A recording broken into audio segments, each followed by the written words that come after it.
Good morning. Magluluto tayo ng gulay. Pakbet. Let's go. So meron tayo dito okra, talong, sitaw, yempo,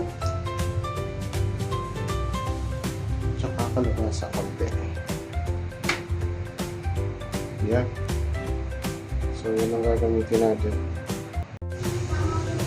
Ayan, sasangkotsahin muna natin yan hanggang sa mag-brown. Yan, kapula na yan ang ating yempo natin. So ito yung bawang at sibuyas.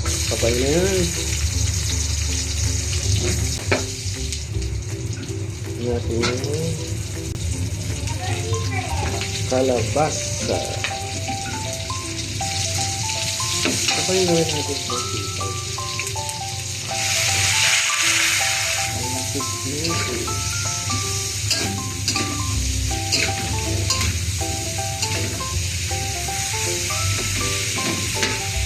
Bali, asin lang yung dito.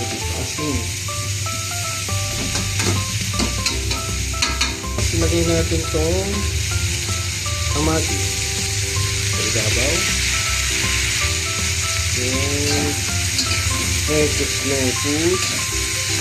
And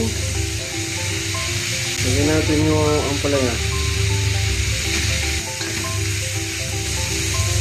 Tapos ilagay na natin itong okra at talong. Sabaw. Nawasa. Mekus yan. Pakipan lang natin saglit. Then 5 minutes. Yan, ready to serve. That's it. Thank you for watching, guys. Bye.